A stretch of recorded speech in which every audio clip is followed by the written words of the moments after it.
સુરતમાં દશેરા મહોત્સવની તૈયારીઓ ધમધમતી થઈ ગઈ છે. શહેરમાં રાવણ દહન માટે ભવ્ય પૂતળા બનાવવાની કામગીરી શરૂ થઈ ગઈ છે. સુરતમાં આ વખતે 70 ફૂટ ઊંચું રાવણનું પૂતળું તૈયાર કરવામાં આવી રહ્યું છે. પૂતળા દહન સાથે ભવ્ય આતિશબાજીનો કાર્યક્રમ પણ રાખવામાં આવશે. છેલ્લા 40 દિવસથી સતત કાર્યરત કારીગરો રાવણનું પૂતળું તૈયાર કરી રહ્યા છે અને પોતાના હુનરથી કોમી એકતાનું અનોખું ઉદાહરણ આપી રહ્યા છે. કારીગરોના બાપદાદાના સમયથી જ સુરતમાં રાવણ દહન માટે પૂતળા બનાવવાની પરંપરા ચાલુ છે. આવનારા દશેરા મહોત્સવને લઈને કારીગરોએ અને આયોજકોએ સુરતના નાગરિકોને હાર્दिक शुभेच्छाओं पाठवी છે. आपका नाम?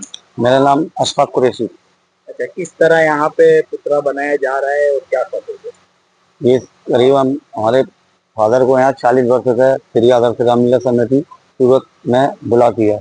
हम लोग 40 दिन पहले सूरत के यहाँ पर आ जाते हैं और रावण का पुतला बनाने की तैयारी में लग जाते हैं। तकरीबन 12 लोग यहाँ सूरत के अंदर आते हैं, नंदी ट्री ग्राउंड के सामने यहाँ काम अपना करते हैं। कितने दिन से मेहनत चल रही है? कितने लोग कारीगर किस तरह काम कर रहे हैं दिन रात? यहाँ 40 दिन से 12 कारीगर इस रावण को तैयार करने में लगे हुए हैं। कितने फुट का बना रहे हो?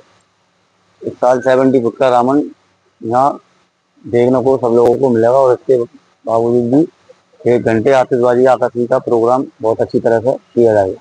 आप मुस्लिम हो और ये हिंदू का पर्व है, तो उसके लिए आप रावण बना रहे हो, क्या आप कहोगे? हिंदू मुस्लिम सब भाई भाई हैं, हमारे अंदर ऐसा कोई भेदभाव नहीं है। हम इसको तो तैयार करते हैं और बड़ी खुशी से इस त्योहार को सब लोग मिलकर मनाते हैं।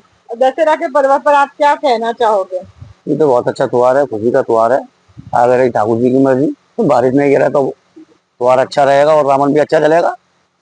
अगली साल तो बारिश ने सारा मेला ही खराब कर दिया था। अच्छा, अभी आप कहाँ से आए हो ये लोग सारे? हम लोग यूपी मथुरा से वृंदावन रहने वाले हैं, भगवान श्री कृष्ण की नगरी के।